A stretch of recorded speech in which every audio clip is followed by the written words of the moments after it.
వారు ఒకరికి ఒకరు రాజకీయ విరోధులు అయినా ప్రజా సమస్యపై స్పందించి ఒకరికి ఒకరు కలిసి కరచలనం చేసుకుని ఆత్మీయంగా పలకరించుకున్నారు. రాజకీయంగా వేరు వర్గాలుగా ఉన్నప్పటికీ కేటీఆర్, బండి సంజయ్ ఒకరినొకరు కరచలనం చేసుకున్న చిత్రమైన సంఘటన గంభీరావుపేట మండలం నర్మాల ఎగువ మానేరు జలాశయం వద్ద చోటు చేసుకుంది. జలాశయం వద్ద చిక్కుకున్న పశువుల కాపరులను కాపాడిన అనంతరం పరామర్శించడానికి వచ్చిన ఇద్దరు కరచలనం చేసుకుని ఒకరినొకరు బాగోగులు అడిగి తెలుసుకున్నారు. దీంతో అక్కడే ఉన్న ఇరు పార్టీల నాయకులు, కార్యకర్తలు వారి నాయకుల పేర్లతో జై అంటూ నినాదాలు చేశారు. జలాశయంను బాధితులను పరామర్శించిన అనంతరం కేటీఆర్ మీడియాతో మాట్లాడారు. ఒకవైపు రాష్ట్రం వరదల్లో చిక్కుకుంటుంటే ప్రభుత్వం మూసీ నది సుందరీకరణ కోసం ఒలింపిక్స్ ను రాష్ట్రానికి ఎలా తేవాలనే విధంగా ఆలోచిస్తుందని, రోమ్ నగరం తగలబడిపోతుంటే ఆ దేశ చక్రవర్తి పిడేలు వాయించుకొని కూర్చున్నట్లుగా రాష్ట్ర ప్రభుత్వం ప్రవర్తిస్తోందని ఎద్దేవా చేశారు.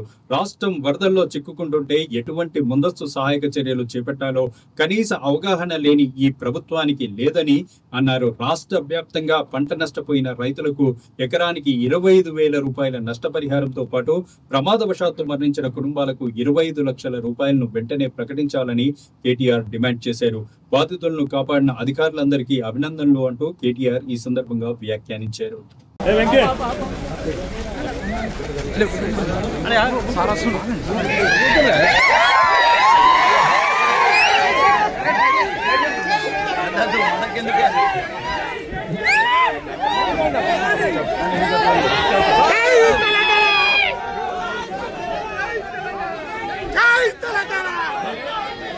బండి సంజయ్ నాయకత్వం, జై తెలంగాణ.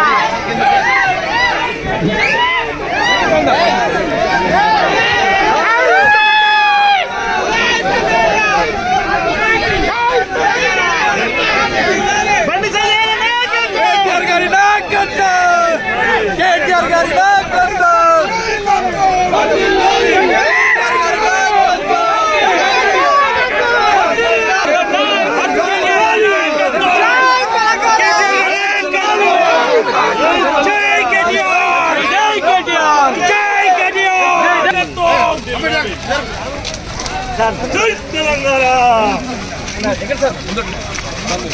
రామన్న నాయకత్వం, రామన్న నాయకత్వం.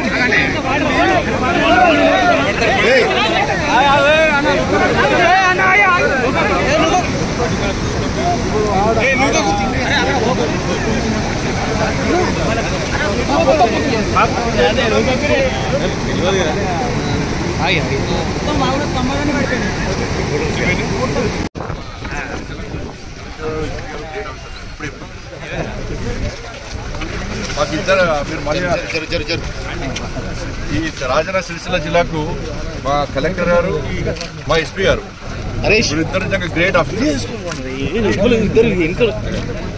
కలెక్టర్ అలా చూడండి, మా ఎస్పీ గారు గ్రేట్ సార్.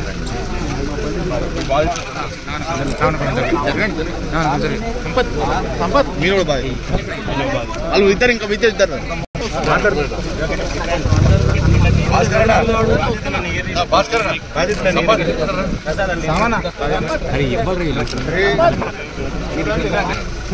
ఈసారి చూడండి చెప్పలేదు. రాజన్న సిరిసిల్ల జిల్లాకు తీసుకోండి ఈ కలెక్టర్ గారు, ఎస్పీ గారు నిజంగా వీళ్ళు ఉండడం చాలా గ్రేట్ ఆఫీసర్స్. వాళ్ళు ఏ పార్టీ సమయంలో రాజకీయ నాయకులు కాదు. ఒక అధికారులు కష్టపడి పనిచేసినప్పుడు ఒక గొప్ప కార్యం చూడాల్సిన బాధ్యత అందరికీ ఉంటుంది. కాబట్టి వీళ్ళిద్దరికీ నిజంగా వీళ్ళిద్దరు కూడా హ్యాట్స్ ఆఫ్. వీళ్ళిద్దరు కూడా ఇటు ఈ జిల్లా అడ్మినిస్ట్రేషన్ అంతా కూడా కష్టపడి పనిచేయడం నిజంగా చాలా గ్రేట్. వీళ్ళిద్దరు కూడా అందరు ప్రజల తరఫున మీ ఇద్దరు కూడా హ్యాట్స్ ఆఫ్ సార్. ఇది చాలా గ్రేట్ ఆఫీసర్స్. ఈ పొగుడుతున్నా అని చెప్పి వాళ్ళు ఏదో వాళ్ళు బీజేపీ కాదు, నా బీఆర్ఎస్ కాదు, నా కాంగ్రెస్ వాళ్ళ అధికారులు సేవ చేసారు. వాళ్ళని ప్రోత్సహించాలి. ఎవరు సేవ చేస్తే కింది సిబ్బంది కూడా, వాళ్ళతో పాటు సిబ్బంది కూడా, కానిస్టేబుల్స్ కానీ, హోంగార్డ్స్ కానీ, వీళ్ళ డిపార్ట్మెంట్ అందరూ కూడా కష్టపడి పనిచేసి వాళ్ళిద్దరు కూడా హ్యాట్స్ ఆఫ్. వీళ్ళిద్దరు లేకుంటే వాళ్ళు భయంతో ఏమెదురు తెలియదు. అక్కడ బాధితులకు భరోసా, ధైర్యం నింపింది వీళ్ళిద్దరు. కామారెడ్డి జిల్లాలో అట్లాగే మెదక్ జిల్లాలో విస్తారంగా కురుస్తున్న వర్షాల వల్ల విపరీతమైన కుంభవృష్టి లాంటి వర్షాల వల్ల చాలా పెద్ద ఎత్తున ఇవాళ రాజన్న సిరిసిల్ల జిల్లా కావచ్చు, అట్లాగే కామారెడ్డి జిల్లా కావచ్చు, అట్లాగే మెదక్ జిల్లా కావచ్చు, విపరీతంగా జనజీవితం మొత్తం కూడా అతలాకుతలమైంది. ఇవాళ ఇక్కడ నుంచి మేము బయలుదేరి కామారెడ్డి పట్టణానికి బయలుదేరి పోదామనుకుని మన సిరిసిల్ల కామారెడ్డి రోడ్ లో పోతుంటే మొత్తం పలంచవాగు మొత్తం బ్రిడ్జ్ మీద నుంచి ప్రవహించి అక్కడ మొత్తంగా రాకపోకలన్నీ స్తంభించిపోయినాయి.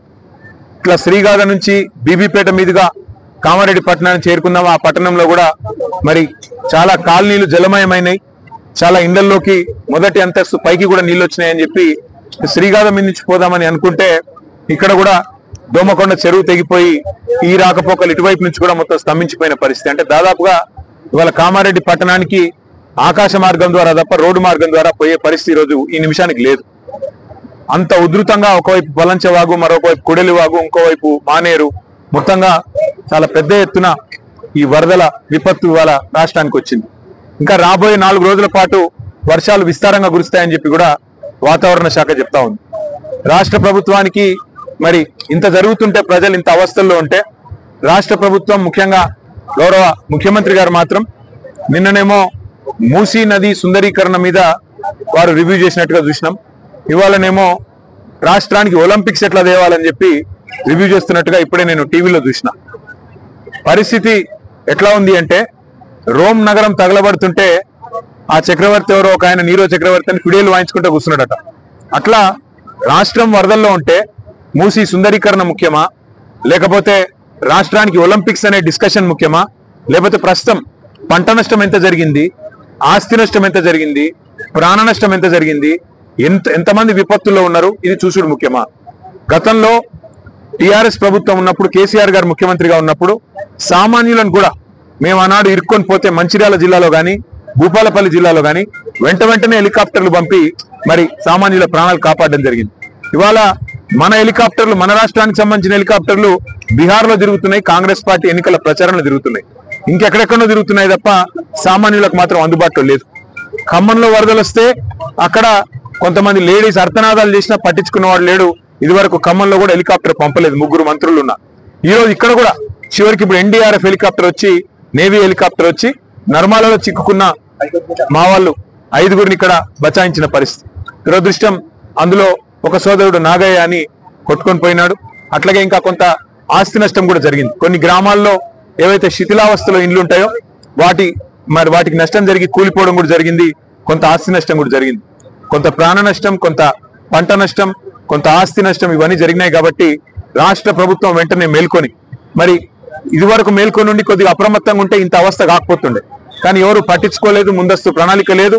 ఇప్పటికైనా మేల్కొని వెంటనే పంట నష్టం ఎక్కడెక్కడైతే జరిగిందో ఎకరానికి ఒక 25,000 రూపాయలు పరిహారం ఇవ్వాలి.